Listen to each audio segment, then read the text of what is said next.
हैं। जैसे एक ये ब्रिज है जो 360 मीटर की हाइट पे है रिवर के बॉटम से, और इस लिहाज से ये दुनिया का सबसे ऊंचा रेल ब्रिज बन गया है। और ये इसने, जैसा कि आपको अभी CMD KRCL ने प्रोग्राम फंक्शन के दौरान एक्सप्लेन किया था, ये इससे जो अलाइनमेंट को सीधा रखने में और करीब करीब 25-30 किलोमीटर लेंथ कम करने में इससे सहायता मिली है।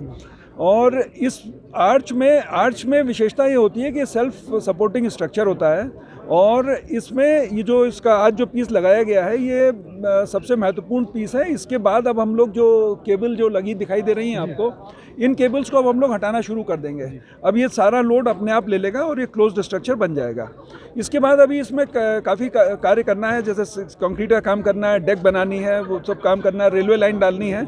लेकिन ये जो सबसे ज़्यादा टेक्निकली चैलेंजिंग जो कार्य था वो सबसे ज़्यादा आर्च बनाना था, जो आज संपन्न हो गया है। कुल मिलाकर कितना समय लग चुका? देखिए, ये प्रोजेक्ट, इसमें बहुत सारी बीच में अड़चनें आई थी, इसके अलाइनमेंट को लेके काफ़ी डिस्प्यूट्स हुए थे। उसके बाद जब कार्य शुरू हुआ है तो ये उसके बाद से हमारा लगातार कार्य चलता रहा है। लगभग 2016 से लगातार इसमें कार्य चलता रहा है।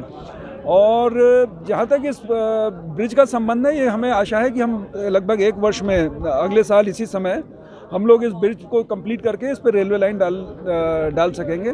और जैसा कि प्रधानमंत्री जी की भी हमने क्लिप दिखाई थी एक, उसमें उन्होंने जो समय सीमा बताई है, हम लोग पूरी चेष्टा कर रहे हैं कि उसी समय सीमा में हम इस ब्रिज को कार्य कंप्लीट कर सकें। जैसे एक ये ब्रिज है जो 360 मीटर की हाइट पे है रिवर के बॉटम से, और इस लिहाज से ये दुनिया का सबसे ऊंचा रेल ब्रिज बन गया है। और ये इसने, जैसा कि आपको अभी CMD KRCL ने प्रोग्राम फंक्शन के दौरान एक्सप्लेन किया था, ये इससे जो अलाइनमेंट को सीधा रखने में और करीब करीब 25-30 किलोमीटर लेंथ कम करने में इससे सहायता मिली है।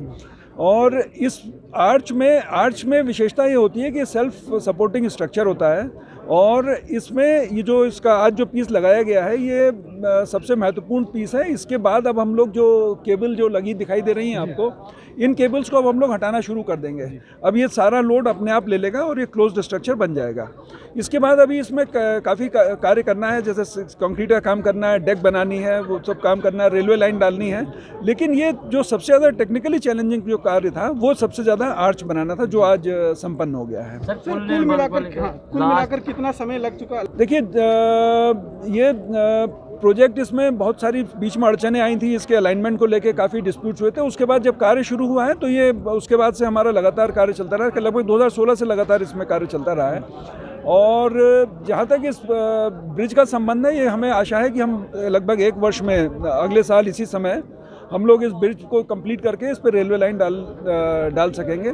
और जैसा कि प्रधानमंत्री जी की भी हमने क्लिप दिखाई थी एक, उसमें उन्होंने जो समय सीमा बताई है, हम लोग पूरी चेष्टा कर रहे हैं कि उसी समय सीमा में हम इस ब्रिज को कार्य कंप्लीट कर सकें। इससे पीछे हम देखिए, जो अभी टनल्स हम लोग बना रहे हैं वो इन्वर्टेड हॉर्स शू टाइप की टनल्स बना रहे हैं। उसमें सीलिंग और पानी के निकास की पूरी व्यवस्था है, और उसमें सीपेज की समस्या नहीं आएगी। कुछ जो पुरानी टनल्स हैं, कुछ एक टनल्स में समस्या है, उसका हम लोग निराकरण कर रहे हैं। टनल बैठ भी रही है सर, स्टेबिलिटी में कोई इशू नहीं है। कुछ टनल्स में जो उधमपुर से कटरा के बीच में, उनमें कुछ में पानी आने की समस्या अवश्य है, एक या 2 टनल्स में। उसका हम लोग तकनीकी समाधान निकाल रहे हैं, वो हम निकाल लेंगे। लेकिन अभी जो टनल बन रही है 111 किलोमीटर का जो स्ट्रेच अभी बाकी है, इन टनल्स में सीपेज की समस्या नहीं आएगी, हमें पूरा विश्वास है। क्योंकि उसमें हमने जो पुराना एक्सपीरियंस देख के जो डिज़ाइन में इंप्रूवमेंट करना था वो हम लोगं ने कर लिया है। ये प्रोजेक्ट, आपको इस मैग्नीट्यूड का प्रोजेक्ट भारत में किसी भी ऑर्गेनाइजेशन ने नहीं किया था, रेलवे ने भी नहीं किया था, किसी अन्य ने भी नहीं किया था। तो इस तरह की जो नए माउंटेन्स आती हैं उसमें आपको नई विभिन्न तकनीकी चैलेंजेस मिलती हैं, और उन चैलेंजेस को देखते हुए हमें अपने जानकारी में वृद्धि होती है। जानकारी में वृद्धि के साथ नए नए समाधान निकालने पड़ते हैं। तो ये लर्निंग कर्व इसमें था, लेकिन अब हम ऐसे स्टेज पे आ गए हैं कि हमें कॉन्फिडेंस है कि हम इसको, जैसा कि क्लिप में आपको दिखाया था, प्रधानमंत्री जी ने, माननीय प्रधानमंत्री जी ने बोला था, उस समय सीमा में हम उसको पूरा कर लेंगे। लगभग 2 से 2-2.25 सालों में हमें आशा है कि हम इसको पूरा कर पाएंगे। देखिए, जहाँ पे पहली चीज़ तो जो लोकेशन है, लोकेशन सीस्मिक जोन में है, तो सीस्मिक जोन की सेफ्टी को देखते हुए जो डिज़ाइन होती है उसमें डिज़ाइन फैक्टर हायर लिया जाता है।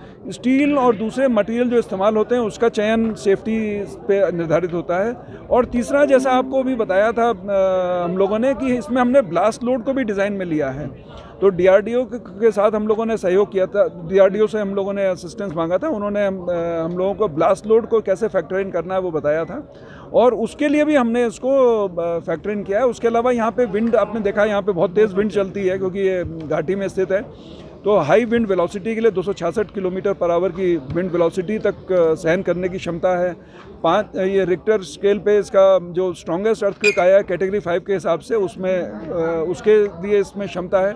तो जितने नॉन फैक्टर्स हैं सारे इसमें अकोमोडेट करे गए हैं और हमें आशा ही नहीं, अभी तो पूर्ण विश्वास है कि पूरी तरह सेफ प्रोजेक्ट है। तो इसका कलर तो प्रधानतया करोजन रेजिस्टेंस पे डिपेंड करता है। पेंट का सिलेक्शन किया जाता है और ओवरऑल नेचुरल हैबिटेट को देखते हुए सब बहुत सारे फैक्टर्स होते हैं जिसमें कलर किया जाता है इसका। हो गया चलिए।